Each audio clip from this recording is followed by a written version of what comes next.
The room fell into a suffocating silence, a weight pressing against my ears like the air had been drained by her words.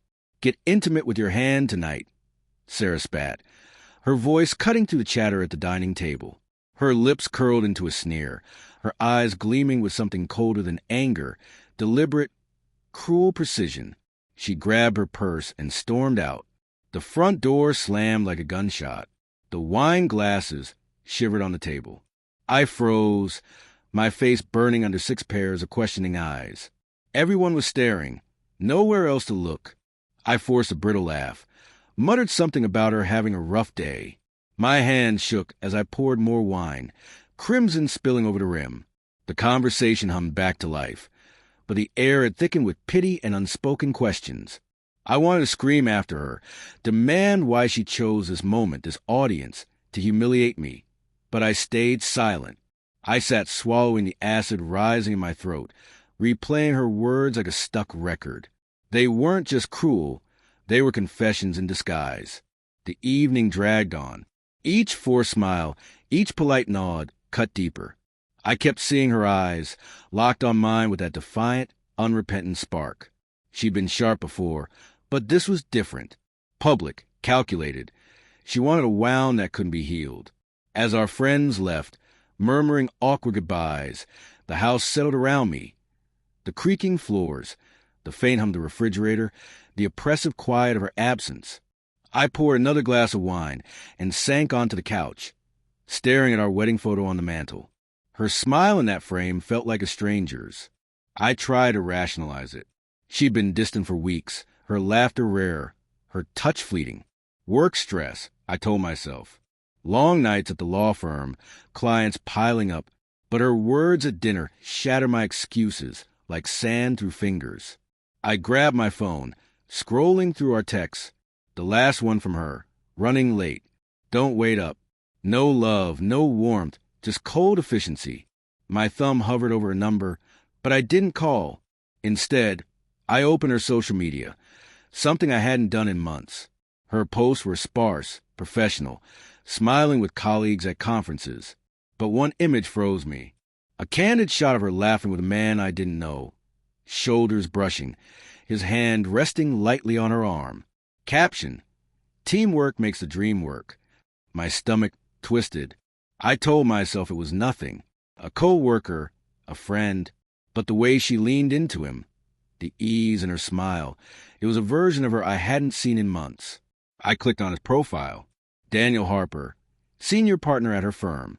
His feed, legal jargon, polished headshots, and one post that made my blood run cold. A dimly lit bar, 2 glasses of whiskey, caption: "Late nights, good fights." Dated 2 weeks ago. The same night, Sarah said she was stuck at the office. My heart thudded like a drum. I paced the living room, the hardwood cold beneath my bare feet. The lavender scent of her earlier presence lingered in the air. I wanted to be wrong, to convince myself it was nothing. A photo, a caption, a single moment. But her words at dinner clawed at me. Get intimate with your hand. Why now?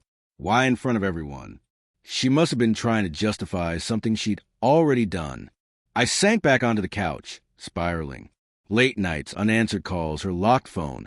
All the small things I'd ignored now glowed like warning lights. I needed answers.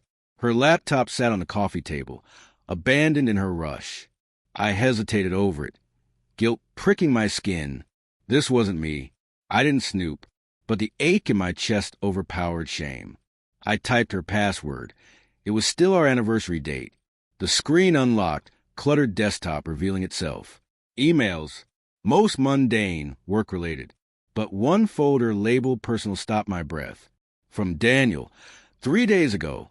Meet me at the usual spot. Can't stop thinking about you. My vision blurred. I clicked further. You make this worth it. Need you tonight. She doesn't suspect anything. The room spun. I gripped the couch, knuckles white, nausea churning in my gut.